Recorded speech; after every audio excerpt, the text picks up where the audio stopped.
For today's double indie game review, we have two very different takes on third-person action.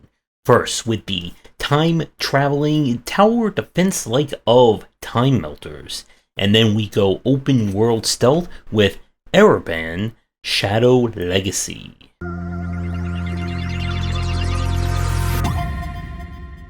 Timemelters has been a game that we've checked out in previous incarnations, but it's finally out of early access.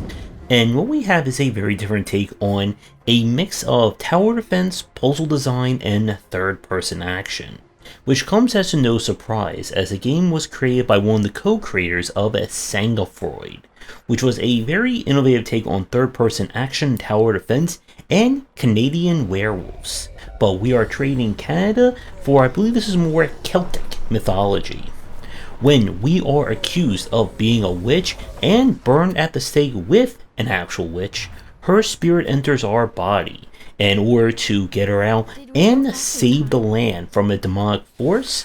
We must use, well, quite frankly, a whole lot of time-twisty powers in order to save the day. So the kind of hook of this game and what separates it is that on every map you have different powers that are activated by using spirits. These spirits can be earned by just collecting them around or killing enemies. Your powers can be used to summon helpers to aid you. This will be kind of like the towers that you have. But you also have the ability to go back in time.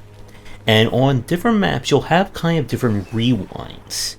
And the concept is that when you do something on one kind of life, you can then rewind and then do something else, and your previous timeline or your echo will perform those same actions.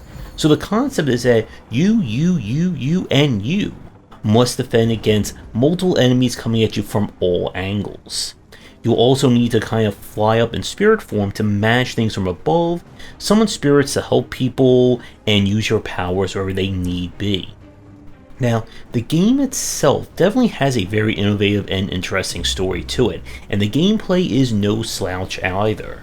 While you can play the single player, it does come with a co-op, as well as different kind of puzzle challenges along the way. So what makes this game very challenging is that it definitely throws a lot at you. If you're expecting a puzzle game or something that has a little bit more slow pace to it, then you're going to be in for a world of hurt, as you need to move very fast, especially if you're doing the challenge maps, in order to get to specific areas, get the spirits you need to then go somewhere else. And then if you're going at this from a pure action standpoint, you're going to find there's a lot of other things you need to do. Your character is dreadfully weak if she is surrounded by lots of enemies. You have kind of a basic attack, as well as kind of like a little stun AoE, but that is rechargeable. And if the enemies surround you, there's not much you can do, and I hope you have an echo stand by. But this is definitely a very original take on, well, all the genres that I mentioned above.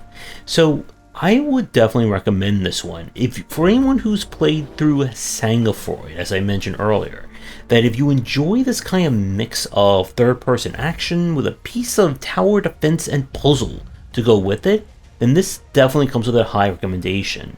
And unlike Sangafroid that had kind of like this very heavy metagame and the whole kind of like town management to make things a little bit harder, this game just focuses on the maps and the missions.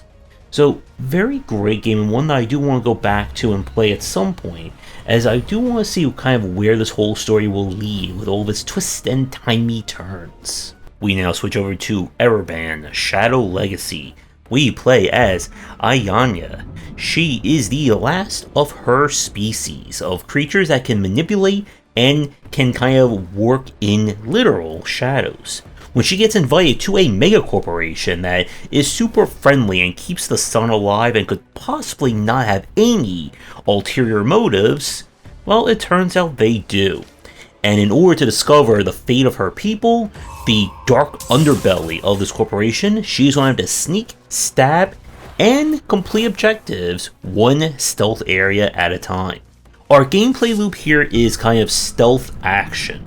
So if you've played either the Batman Arkham games or Origami, you should be very familiar with what you're doing.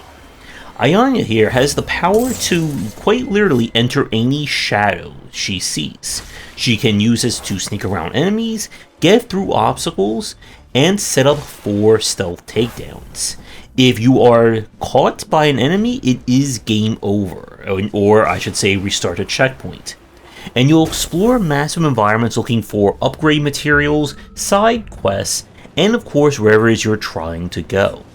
Now, the movement here can be a little bit on the janky side, as it can be a little tricky doing some of the jumping in 3D, especially leaping out of walls while you're in kind of shadow form.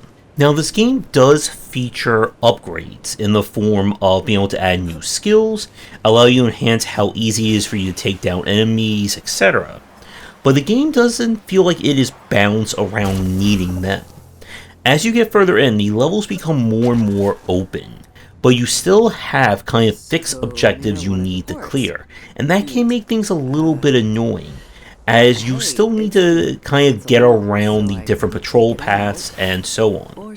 The enemies, of course, will laser focus on you if they see you for more than a few seconds, and they will revive their friends if they find them being knocked out.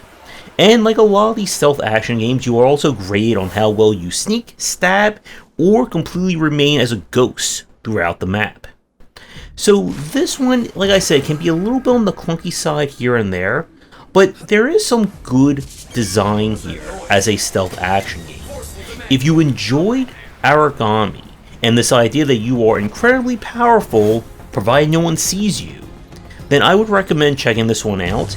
And if you do enjoy this one and you have yet to play either Origami games, then definitely play them for, again, like kind of like the evolution of the Predator system that we saw with the Arkhams.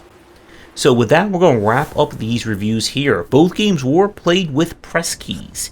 Let me take a look at your game for a future stream and showcase. Please reach out. And with that said, let me know what you think in the comments down below, and see everyone in the next video. Thanks for watching, and a special thank you to our Patreon supporters. If you enjoyed the video, do the YouTubing stuff, be sure to visit our Discord and Patreon, and if you're interested in more of my thoughts on design, check out my game design books.